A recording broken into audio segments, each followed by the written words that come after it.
A young woman finishes her training at Moody Bible Institute in Chicago with one dream burning in her heart. She wanted to be a missionary in Africa. She had prayed for it, studied for it, and given years of her life to prepare for it. So she fills out the application, sends it off to the mission board, and waits. Then the letter comes back. There's no place for her.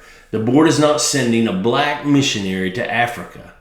The door she had aimed her whole life at had just closed in her face. She would later call it the greatest disappointment she had ever known. Welcome and Lift Up Your Day, a daily 5-minute devotional, short stories with a biblical heartbeat. I'm Rodney Coe, and today a slam door, $1.50, in a school that changed a nation. Her name was Mary McLeod Bethune, born in 1875 in a cabin on a South Carolina cotton field, the 15th of 17 children, and the first one in her family born free. Her parents had been slaves. As a little girl, she picked cotton beside them, and more than anything, she ached to learn to read. When a mission school opened a few miles away, she walked there and back every day to sit in. She was the only child in her family who got to go, so every afternoon she came home and taught her brothers and sisters everything she had learned that day. Education carried her all the way to Moody Bible Institute in Chicago, and there she gave her heart to one goal: Africa, the mission field. And then came a letter that said no. She could have spent the rest of her life bitter about the closed door. Instead, she made a choice that sounds a great deal like Proverbs chapter 3. She trusted the Lord with all her heart, and she stopped leaning on her own understanding of what her road was supposed to do.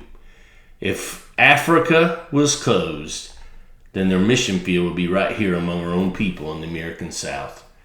In October of 1904 in Daytona Beach, Florida, Mary opened a school. She had $1.50 to her name. She rented a little house near the town dump.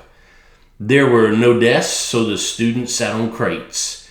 With no money for pencils, they wrote with splinters of charred wood, dipped in ink she crushed from elderberries. She started with 5 little girls and her own young son, and she baked sweet potato pies to sell to the work crews down the road just to keep the doors open. That ragged little school did not stay little. Within 2 years, it had grown to 250 students. So one night, the Klan came and threatened to burn it down.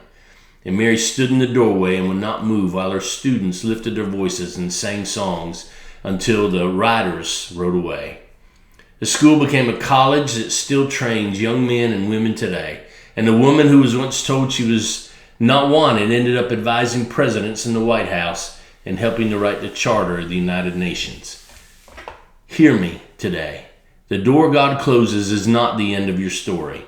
It is the turn in the road. As Proverbs 3, 5, and 6 says, trust in the Lord with all your heart and lean not on your own understanding. In all your ways acknowledge Him, and He will direct your paths. Mary McLeod Bethune never set foot in Africa.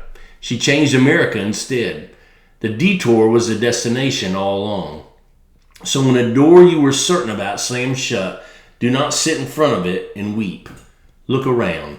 The path God is actually pointing you down may be the very one that changes everything. And that, friend, is how God lifts up your day.